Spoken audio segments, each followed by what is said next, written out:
തിരുവനന്തപുരത്ത് മൊത്തം കോൺഗ്രസ് ഇലക്ഷൻ ആയി എന്ന ഒരു മട്ടിലുള്ള പ്രചരണമാണ് നടക്കുന്നത്. അതായത് വളരെ മുതിർന്ന നേതാവായ കെ മുരളീധരന്റെ നേതൃത്വത്തിൽ അദ്ദേഹത്തിനാണ് ആ തിരുവനന്തപുരത്തിന്റെ ചാർജ്. അദ്ദേഹം അവിടെ പ്രവർത്തനങ്ങൾ വളരെയധികം നല്ലതായി തുടങ്ങിക്കഴിഞ്ഞു. ജനകീയ വിചാരണ യാത്ര എന്ന് പറഞ്ഞിട്ട് ഒരു ബ്ലോക്ക് വൈസ് ആയിട്ട്, അതായത് വൈകുന്നേരം 3 മണി മുതൽ തുടങ്ങുന്ന ഒരു യാത്ര, അതായത് ജനപങ്കാളിത്തത്തോടെയാണ് ആ യാത്ര നടക്കുന്നത്.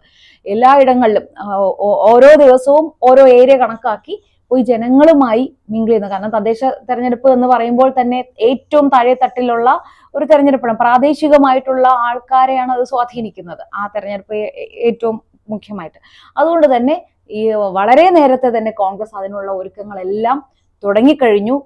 കേരളം മുഴുവൻ കോൺഗ്രസ് ഒരു തെരഞ്ഞെടുപ്പിന്റെ പ്രചരണത്തിലേക്ക് തന്നെ കടന്നു കഴിഞ്ഞു എന്ന് തന്നെ പറയാം. പ്രമുഖ നേതാക്കന്മാർ, സീനിയർ നേതാക്കന്മാർ തന്നെ കേരളത്തിന്റെ തരം തിരിച്ചിട്ട് രമേശ് ചെന്നിത്തല, സതീശൻ, ഷാഫി പറമ്പിൽ, ഇങ്ങനെ മുതിർന്ന നേതാക്കൾ തന്നെ, അതായത് തെരഞ്ഞെടുപ്പുകൾ കൈകാര്യം ചെയ്ത് ശീലമുള്ളവർ, എങ്ങനെ അത് കോർഡിനേറ്റ് ചെയ്യണമെന്ന് അറിയാവുന്ന രീതിയിൽ തന്നെയാണ് ഇപ്പോൾ കോൺഗ്രസിന്റെ പ്രവർത്തനങ്ങളെല്ലാം സജീവമായി മുന്നേറുന്നത്.